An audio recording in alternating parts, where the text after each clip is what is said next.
Okay, so welcome, and I want to especially welcome Peggy Hackney and for this interview. Peggy, who is a very famous person in the Laban Bartenieff world and has applied the Laban Bartenieff Movement System in very different areas.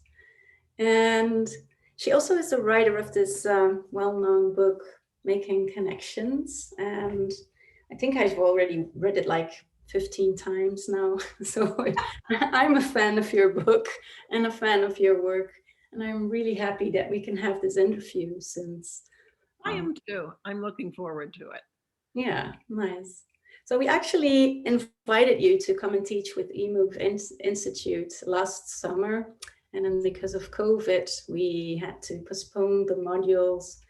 And then, then you announced your retirement from teaching. And of course, this is very sad for us, but also very understandable. And we are very happy that we can still have this interview with you.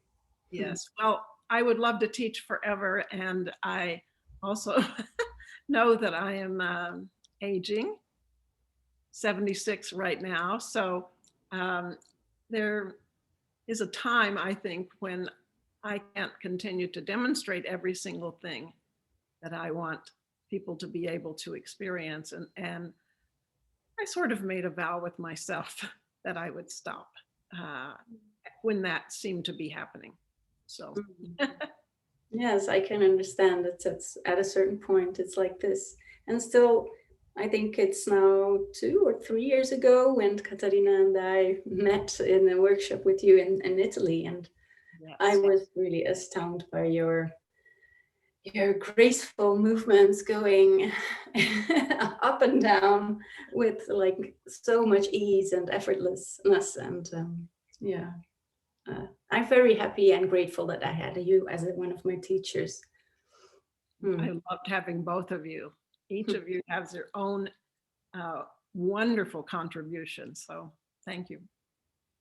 So for this interview, I will ask a few questions and we will show the questions on the screen. So for the listeners, they can also decide when there's a new question to just pause and have a brief moment of going for a cup of coffee or tea and then come back to the interview.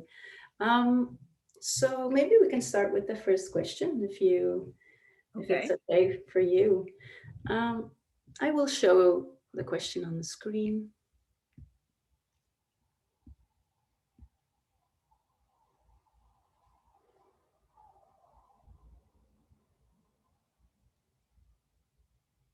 So yes, Peggy, can you talk about your relationship, work, and time together with Irmgard Bartenieff, since you have closely worked together with her? Yes. I was so blessed and lucky to be able to study with Irmgard and to work with her as a colleague in teaching in the various certification programs. I entered the whole Laban work in 1963, which is quite a while ago, and about 58 years, I think. And so I started in Laban notation, which is the more structural side of Laban notation, of the Laban work. It's different sort of from the more dynamic aspect of the Laban work. And I did have a degree in psychology from Duke University.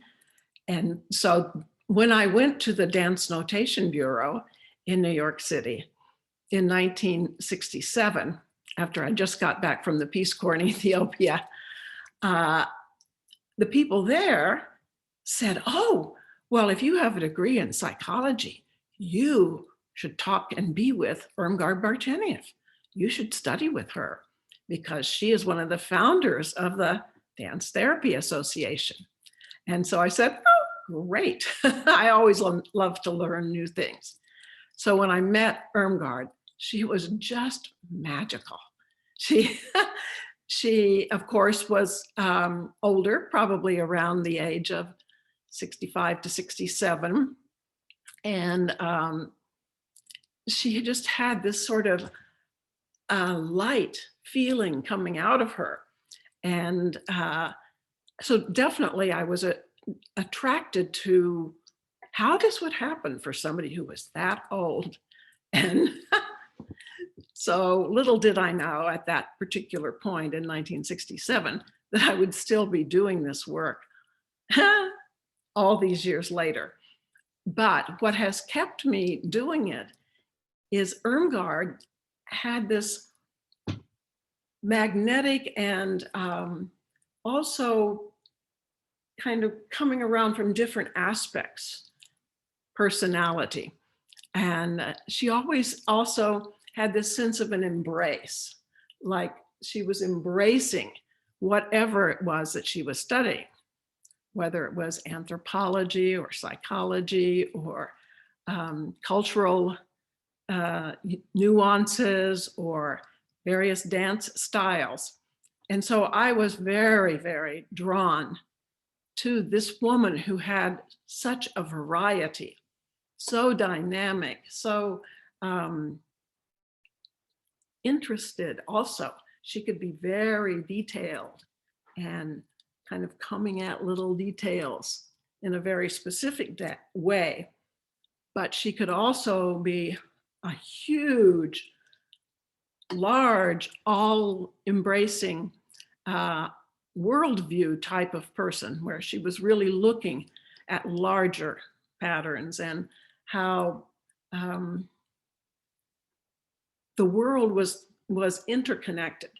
And this aspect of connectivity, I think, was something that I just was drawn to, because I also had an interest in the inner connectivity for something in the outer world.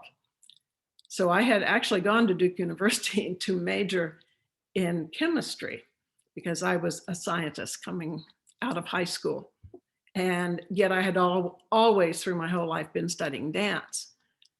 So when I went to Duke University and realized that my whole career in the university in the afternoons would be, if I were a chemistry major, it would be in the laboratory. And so that's when the dance classes were taught. And I wanted to take dance as well as science. So I decided to major in psychology because that was also about something that was on the inside that was then coming out. And just like in chemistry, whatever is on the inside, like the molecules, et cetera, are determining something on the outer form or how it works in the world. And I think that aspect was really one thing that brought me into the Laban movement world, the Laban Bartenieff studies. And Irmgard was the primary leader in that kind of synthesis and ability to come from inner to outer, or to receive from outer and find the inner meaning, which is one of the things that was also fascinating to me. So Irmgard and I also did a lot of personal things together. So we would go to dance concerts, or several years we went to Hawaii together in January, because Irmgard was very sensitive to the cold. And I had these various jobs for different times in teaching at the University of Hawaii. And so when we would go there, we would do really fun things together, like take a Qigong class, or go to the beach and practice the Laban scales in space. And we would just be exploring together. We even went to a fortune teller and all sorts of different things. So she was a kick. So maybe we should look at a few of the pictures of Irmgard. Yeah. That you have, that I put together from my long years. And there are just tons of them, but we'll just show a couple of them. So Yeah, when you speak of her, it really feels like it was also a very good friend. So not only a colleague, but a close friend. It's Yes, really nice to hear you talk about her like this. yes, I felt she was a friend, and she was also sort of like a grandmother. Mm. Because you know how grandparents are more accepting of the grandchildren sometimes than the parents. Um, and when I was studying with Irmgard, she sometimes seemed to be annoying to the other students who were older than I was. I was very young when I started studying with her, in my 20s, very early 20s.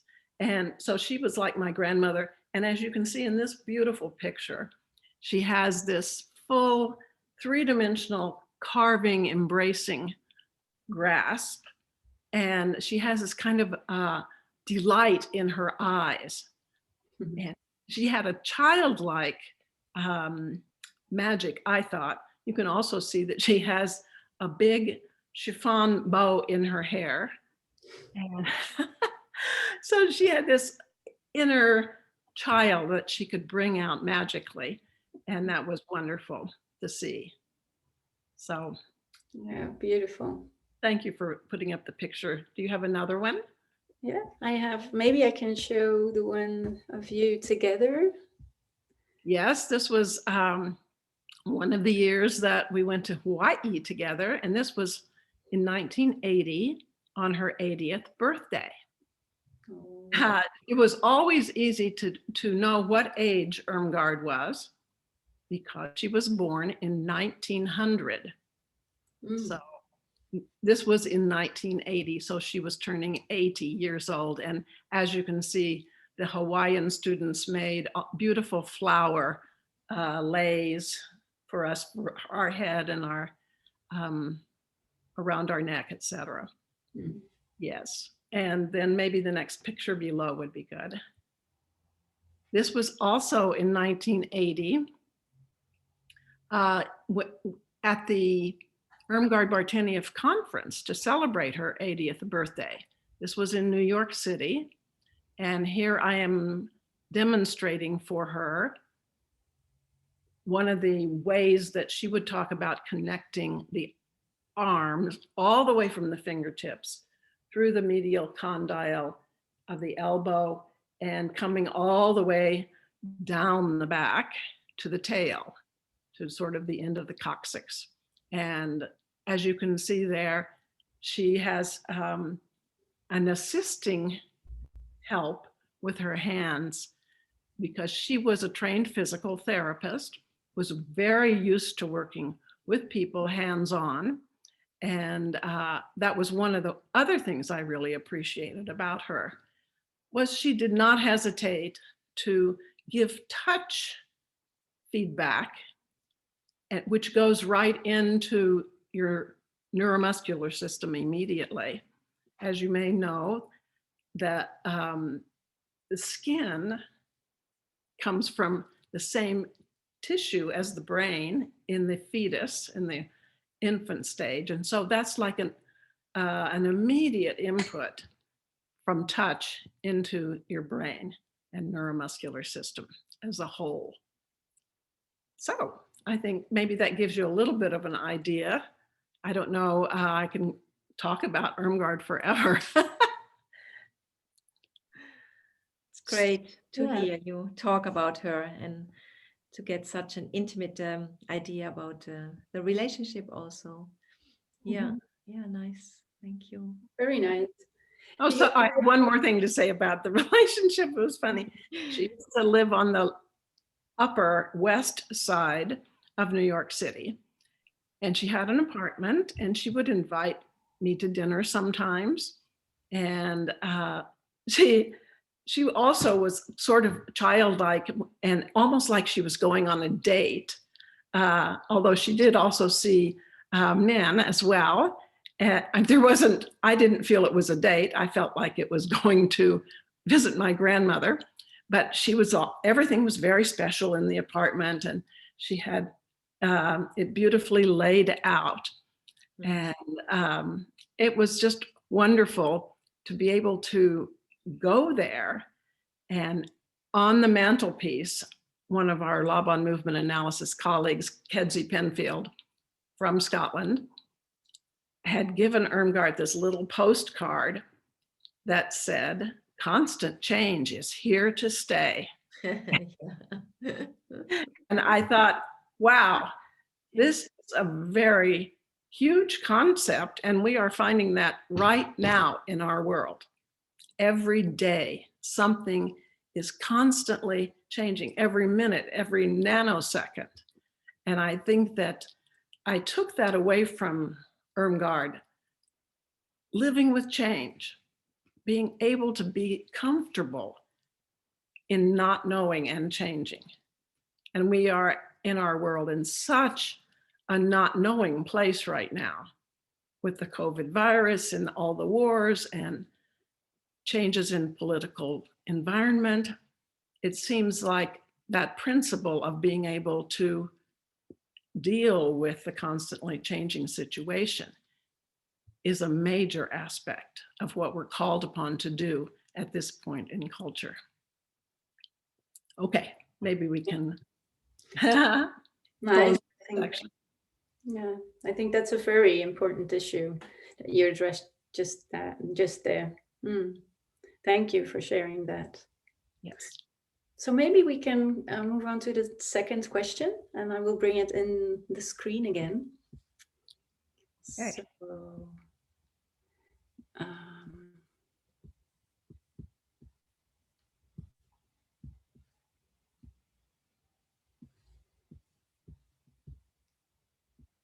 is it on the screen? I can't see it. Oh no, it's Yes. It's the third. So this is the second one. Yeah, so how did, and maybe still does, the LBMS, so the Laban Bartenieff Movement System, influence your life as well as your work?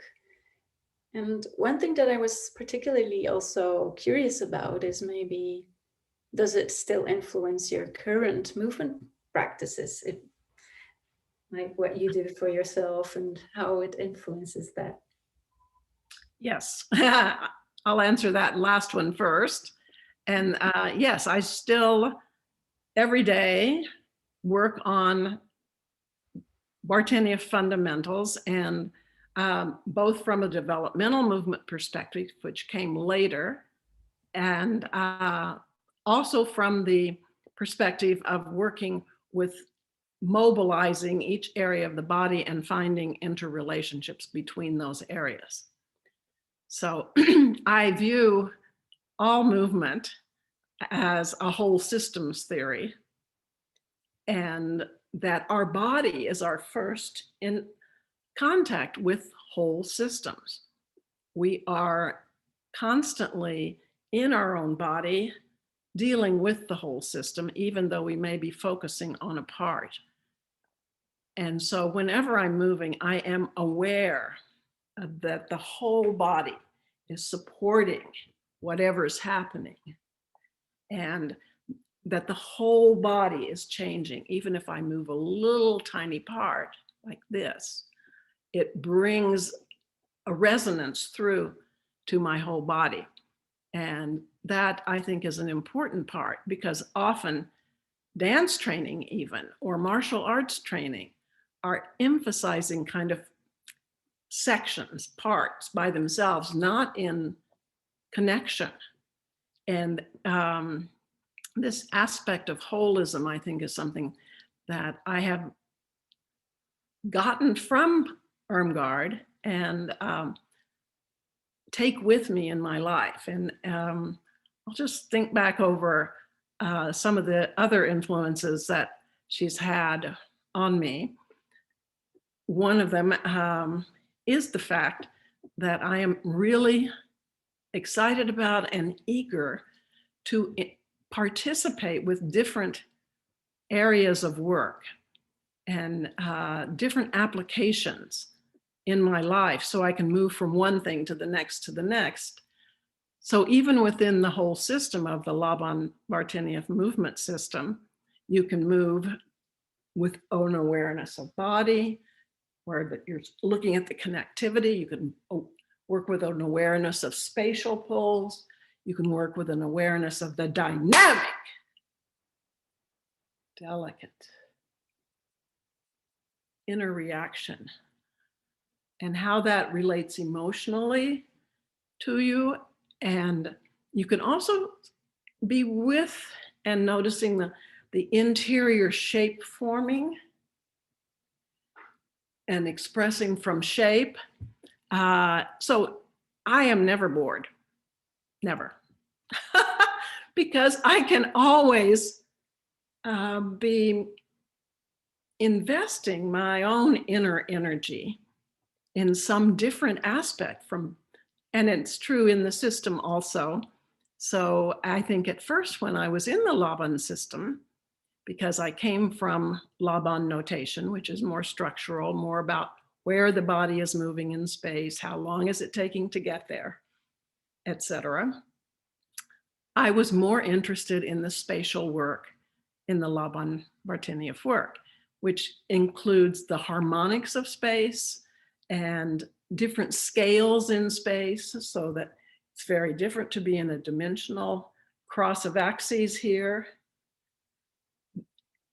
from a three-dimensional rounded transverse engagement in space, or very specifically with three equal spatial pulls going out to the diagonal. Planes, whether it is in the vertical plane, coming out of the vertical dimension, the sagittal plane, or the horizontal plane. The communication is different. And that, I think, is one of the fascinating things that I take from the Laban Bartenieff work into my life. I really enjoy seeing how people are expressing themselves in space, because we all have our own personal movement preferences, our habits, our how we organize ourselves in relation to the world. And those can come in space or in shape or in effort, or of course in our body changing form and connection. So this diversity within one system also leads to diversity in being interested in movement in other professions. So for instance, a dentist spends a lot of their time in a very pinpointed, direct, dealing with a specific tooth. And yet they also need to have a perspective on the whole of how the tooth connects to the rest of the body and can bring health or not health, can become infected, etc. So that, or if I'm working in anthropology, which I have done, working with training anthropologists, I love to be able to tune in how a culture expresses themselves in movement. And that is so fascinating to me. So I've worked in dance style analysis around cultures such as Mohiniyattam in the southwest of India, and how that expresses their culture, as opposed to, say, Filipino. I worked on a PhD committee with a woman, Dr. Sally Allen Ness, who was looking at 3 different aspects of movement in Filipino style. And that was wonderful. I also found myself being asked to work with computer scientists around animation and working with motion capture in the very early years at Microsoft. At that time, I had to have like a long train from each joint of my body that was electrically in a kind of a tail that went back to the computer. And somebody had to follow me around with all these cables. Now, of course, we have like pin spot motion capture analysis. So I worked for over 10 years in working with computers from the New York University. And also we got into teaching computers about movement so that they could distinguish between different people's movement styles. So for instance, we looked at 27 world leaders in 2008, and different styles of leadership and how that was expressing the cultural norm. Because people do not get elected to be the president unless there's something about them that is an aspect of that culture and in the way they express themselves in movement. And I find that very fascinating. What else? Oh, architects. I worked with landscape architects and architects. My husband is an architect. And so I worked, sometimes I would trade classes in the university, and I would teach for a week the architects, and the architect would come and work with dance. Yeah, that's fascinating, that this way of working with the Laban Bartenieff Movement System, it can speak to such diverse population also, and you can do so many very different things. And it's great to hear you speak about the different application you worked in. And maybe it's time to continue to the next question. Perfect. Yeah. As she finds the question, I'm just going to mention that I will talk a little bit about dance therapy later and all therapeutic applications. Yes, and I think that will also be one of our further questions that will lead us there also. Yeah. Yes. Great. Yeah. It's so nice to hear you talk. Also, it reminds me of, how it all makes, how the whole system makes us very aware, and it brings a lot of ideas into consciousness about how we deal with ourselves, how we deal with the world, and how different people deal with each other and the culture. And it's all like like what you said, and it's all change, it's all movement, and it all brings us more into awareness of that. Yes, one of my colleagues here in the United States, who is a computer programmer, he calls it enabling the Laban Bartenieff system enables me to live a high resolution life. Yeah, beautiful. Yeah. So we have here our next question that is referring, or we are interested how your experience of the BMC work of Bonnie Bainbridge Cohen influenced you or the Laban Bartenieff Movement System, because of course she was also a student of Laban, and you worked also together with her, I think. I don't know how closely, so we would be interested in how you define the progression, maybe that the Bartenieff fundamental took in the work of Bonnie Bainbridge Cohen, but also where it maybe differs, or how you see the connection and the differentiation of the two systems. Yeah. Yes. Yeah. Yes, great question. Well, in 1971, so I think it was 71, 72, or 1970, 71, Bonnie Bainbridge Cohen did the Laban Movement Analysis Certification Program with Irmgard, and I was another one of her teachers in that program. And at that point, she had come in from being an occupational therapist. And Irmgard, of course, came from a perspective of being a physical therapist. So they had slightly different concerns. And Bonnie has just done a beautiful job through all these years. Once she finished the Laban certification program, and she did her project, her final project on vowel sounds and how the mouth works, like oh, ah, etc., and how that influences the expression and how the body comes out from body to expression. So that was interesting. In 1971, I believe she also started her own exploration of classes, and I took numerous ones of them in the very beginning, like she might have been doing the skeletal system and feeling how from the inside of the skeleton moving, there was a different feeling tone if you started, for instance, to point your foot, and you would notice the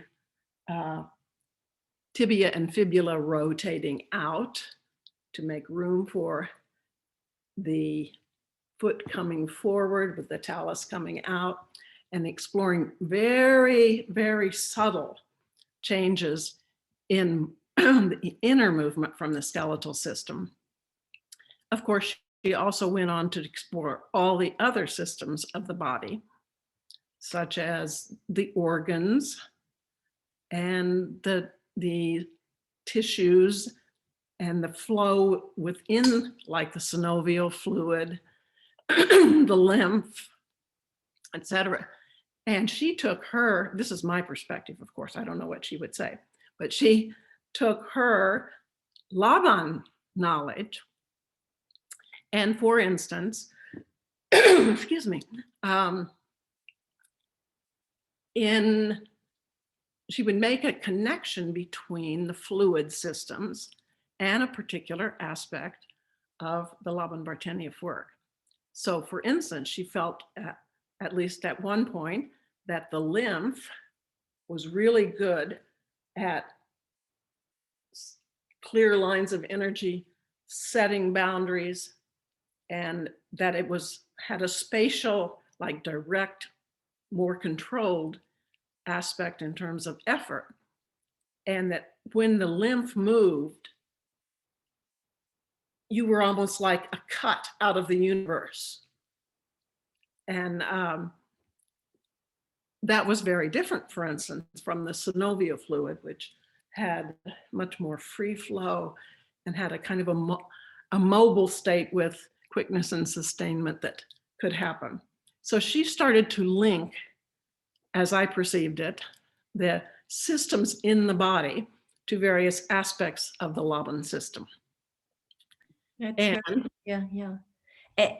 how, just because that's very clear how you stated, and how did the developmental patterns, because this is the other part of her work, of course, yes, and is also, I mean, one of the movement principles of Bartenieff. Yes. And so how does that sort of differ, or is the same? My dance therapy master students, they're often very fascinated by the combinations, but sometimes it's also, you know, by the whole yield, push, reach, pull approach, and how that influences really a lot of our movement processing. And she had there, I think, a special role, or took it in Absolutely. a specific direction. Absolutely. She was very interested also in the development from within the womb and even at the cellular level. But the developmental patterns, which is what we call them in the Laban Bartenieff work, she called them basic neurological patterns. And she had studied that work in occupational therapy. Irmgard also had studied that work in physical therapy. But what Bonnie did, as she kept working with these patterns, she brought them more and more and more at least from my perception, into internal sensation. The power of sensation from the inside to organize the whole body. For instance, in a body half, I'm moving my leg as well. Or that the crossing connection, or the head-tail connection, and how the spine was engaged as a totality, the wholeness of spinal movement. But it was from the inner sensation aspect that she really, oh, I just love her interior work. I feel like she has so many ways to come at giving instructions for a person to explore the inner body. I don't feel that Bonnie's work is as clear in the outer world. And I love the fact that the Laban Bartenieff work takes it from inner to outer. Bonnie's emphasis on the body and the body connections is so inspiring to me. I'll talk a little bit more about that in a moment, but I do feel that I would not use BMC for observation. I would use BMC, body mind centering, for exploration and internal motivation for movement. So I've taken a lot of Bonnie's work and have been very blessed to be able to study with her. And I did personally have a horrible accident where, as a pedestrian, I was run over by a van on the street, and it just destroyed my spine, my knees, etc. This van ran right into my knees. And in my 5 months when I could not really walk at all, as an inroad back to healing, I decided to go ahead and take Bonnie's developmental class again. I'd already taken it before. And it was just magic because it started over from the beginning. And I could, well, most people in the body mind centering classes spend a lot of time on the floor within themselves. And that was what I needed. And I feel like the BMC work has offered the Laban work this highly refined aspect of the inner that we can then take into the outer. And the sense of that Bonnie had of being able to inspire people to spend enormous amounts of time in sensation. She might say, okay, we're going to spend the next hour exploring your inner sensation of the inner ocean, of your interstitial fluid. And I mean, that is a powerful motivator.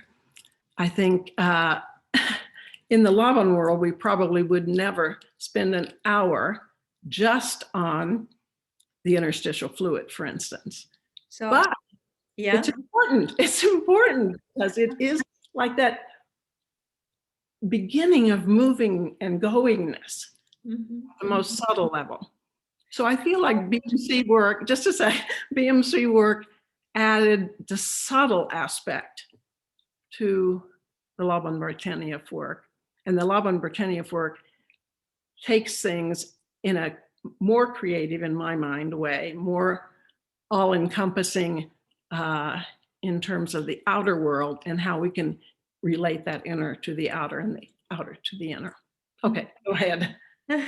Now the last question, and then we have to go to the last question. The real last question is just like the Bartenieff herself. How important were the developmental patterns, the patterns of total body connectivity in her work, and how organized did she actually use them? She didn't. She did not. called them patterns for one thing.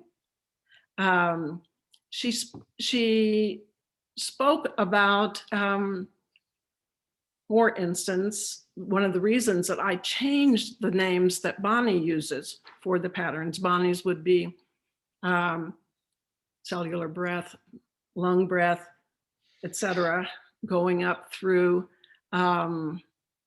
what she calls navel radiation, which I just decided to call core distal, because core distal was what Irmgard used to describe movement. She didn't call it a pattern. She talked about it as initiating from the core and letting movement sequence through your whole body, or you could initiate from a distal end and follow that through your whole body.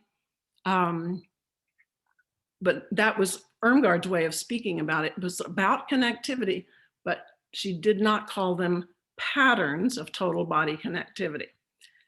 And I was the one that started calling them patterns of total body connectivity. And at first I called them patterns of total body organization. Mm-hmm. But then I decided that organization made it, conveyed a sense of more business-like, corporate, whatever. And that connectivity was really what Irmgard's work was about. So then I changed to calling them patterns of total body connectivity. And the 6 patterns, I decided to call them breath, core distal, head, tail, the upper and lower, 3 limbs of the upper and 3 limbs of the lower, for instance, that I began using the 3-limb idea for upper, which I got from Bonnie, because that's a part of the homologous pattern. Mm-hmm. And so that when you're working with arms, it takes the arms and the head, or when you're working with legs, you're working with the legs and the tail, etc. Body half is what I called it, because that's what Irmgard called it. Mm-hmm. And the homolateral movement, homologous, homolateral, all of those kind of things seemed too medical to me for everyday people. I feel like this work should be available to everyone. Like Laban felt that dance should be an inheritance of anybody. Got it, thank you. So I also felt that. That is really great. I think that link is so important, that this work is open to everybody. Yeah, and maybe while Marike is taking up could you take up the last question for us, and maybe that question also offers you a little bit of a possibility to talk about Bartenieff's connection to dance therapy, or your connection and how you use that, because that's maybe also for us very interesting, and maybe we can sort of relate that somehow, how the work of LBMS is developed and applied through so many people, professions, and your specific knowledge about them. Mm-hmm. Wonderful question. Of course, we could talk for hours about this. I feel that we are sitting on a gold mine, like as if there's just gold everywhere. And every little particle of the Laban system is gold in some sense, Laban Bartenieff system. And it has not been adequately taken out to the world. And the world doesn't know what they're missing. In my mind, we really have a gift to every profession in the world. I wish politicians, I wish medical doctors, et cetera, we have had a couple of medical doctors do our certificate program, and lawyers, we've had lawyers. I feel like the whole of our cultural systems is in a transition right now. It's always transitioning, but this does seem to be a huge polarized time in our world. And the idea of being able to approach polarities in our, whether it's within ourselves in a therapeutic situation or within political parties or fields of people in the medicine, some feel this, some feel this, and it pulls us apart. I feel we're not asking the larger questions, and that the Laban Bartenieff work, because of its ability to deal with whole systems and to relate parts, the idea of relationship and valuing each person and their humanity is something that we have to offer the world. When I was directing the Berlin certification program in 1992-93, at the end of the program, I asked the whole certification group, so what would you say would be missing so that you wouldn't call it Laban Bartenieff Movement Analysis if it did not have this thing, this aspect of the work that you feel you got in your certification? And they, by a huge percentage, said the understanding of the way to approach diversity and appreciate every single person for their own style, their own way of approaching the world. And that they had also learned that about themselves. What is it that I have to offer the world? And what is it that is my calling in relation to sharing myself? So that, and these were people not just from Germany, but from Holland, from Italy, from all over Europe. And of course, the various countries in Europe have had difficulties with each other. And so for them to have gotten that just seemed huge. And if our world could somehow find a way to value each culture for what they have to offer, and each person within that culture to value, it's like, this is a dance therapy concept, of course, also, to find what it is that is actually within myself. Who am I? What am I really about? And how can I manifest that in the world? It also, I see it as a perspective that comes from spiritual perspectives like Buddhism, looking at valuing every single sentient being, every single human being, and that we have actual techniques to train for that. Most people in education are not training as a conscious thing for something like, I consider it training in peace. How do we create peace in the world? By valuing each person, each culture, each area of expertise, etc. Can I ask you something? Sure. Because you said we are having this gold visit, or we are having this goal to give to the world. I like that very much, and you explain it beautifully. How do you imagine how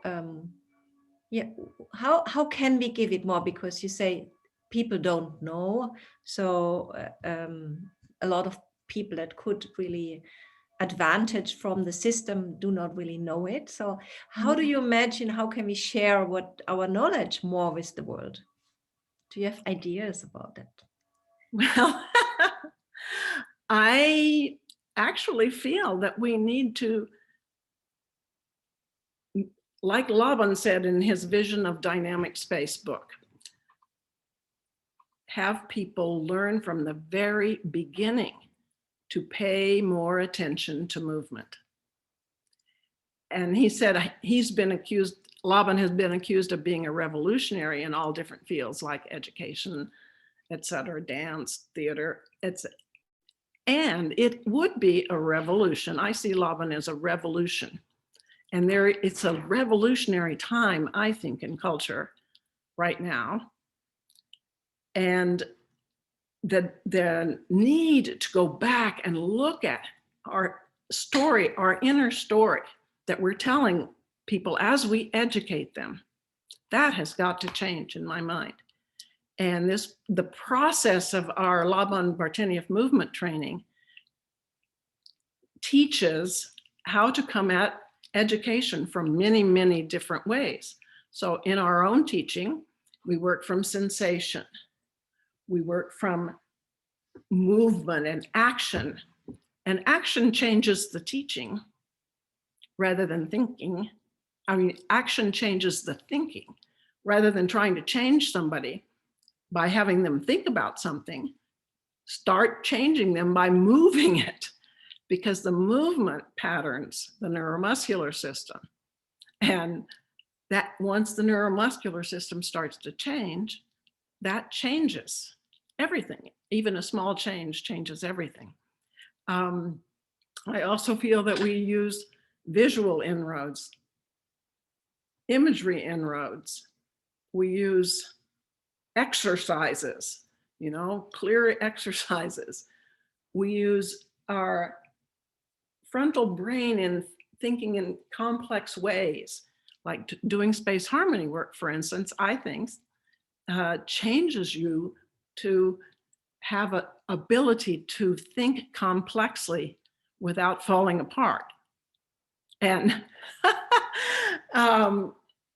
I just think that there are many different ways to train, and even we've had educators. One of my favorite educators lives in Alaska. He's a dog musher and principal of a school, and he teaches all the way from the first grade space harmony.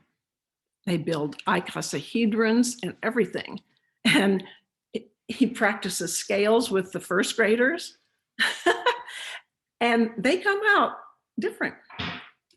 I feel it's a revolution in education that is needed, as well as a revolution which comes through therapy.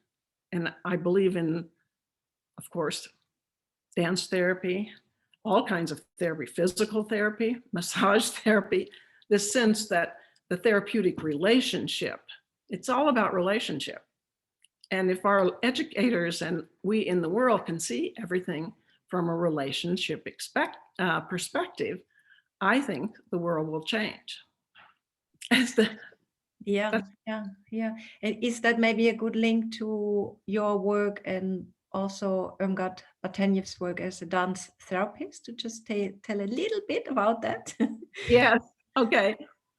Well, as you know, Irmgard was a major founder of the American Dance Therapy Association. And I think that her approach to therapy was from a movement perspective. As the movement started to change, she would say, "What are you noticing? What are you noticing?"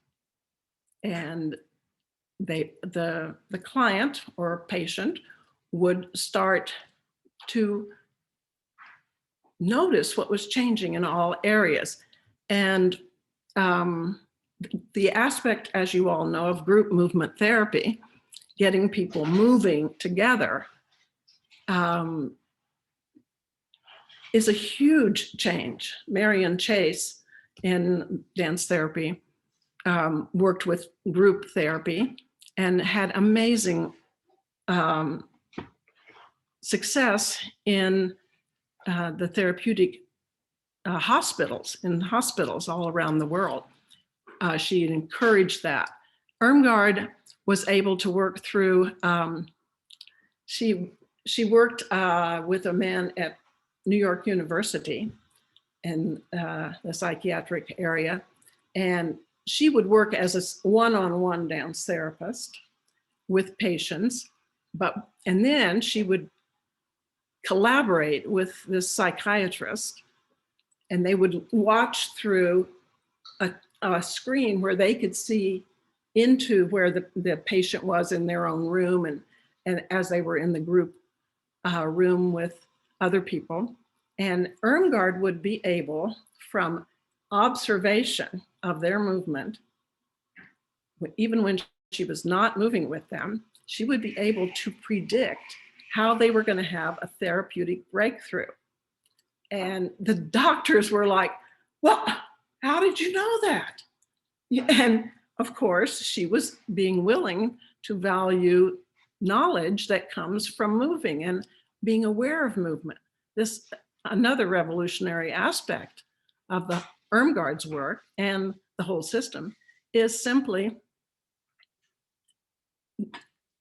knowing that movement is a way of expressing knowledge, which most people, we are a cognitive minority in our field. Most people do not believe that in our world. And so the clarity that she had gotten also in working with polio patients in her physical therapy work, she started to see that physical therapy wasn't enough. There had to be a touch into the inner world. So she would use, even with physical therapy, dynamic effort changes and spatial pulls and all these kinds of things to inspire the patient on the polio ward, where they were crippled and unable to move, very had been very traumatized. She could start to inroad from their inner life, and they were able to do things they never thought they could do. And I think Irmgard did do that also with therapy students. I mean, Wow. their clients. Yeah. And I have worked in dance therapy training facilities in, for instance, Art Therapy Italiana. And oops, I don't know why that's coming. And training people in Italy, and also in our Laban work to train dance therapists. Because of course, as therapists, the therapist has to be aware of their own preferences so that they're not laying these preferences on other people. And the skills that the Laban work and the Bartenieff work give the therapist in terms of being with a client and being with them fully, I think it's one of the major aspects that the Laban Bartenieff work gives, because the therapist knows something about themselves. They have been willing to look at their own expression and their own way of organizing their world through movement, and they can see it. They will start to notice when a person shifts. And one of the things one of our dance therapy people, no, she was not a dance therapist, just a psychology therapist. She noticed, for instance, that the modeling that the therapist was doing was, of course, affecting the client. We all know about that. But that the client, when they would come to a new stability, they would move into a more tetrahedral organization of their body. Okay. Because it's more stable. And, that type of thing, if you're sensitive to it and the changing in the moment, you can pick up on all sorts of things in a client situation. And I feel the same thing about my clients in somatic movement therapy. Yeah, thank you, Peggy. Yeah. That amazing answer. And we are slowly coming to the end of the interview.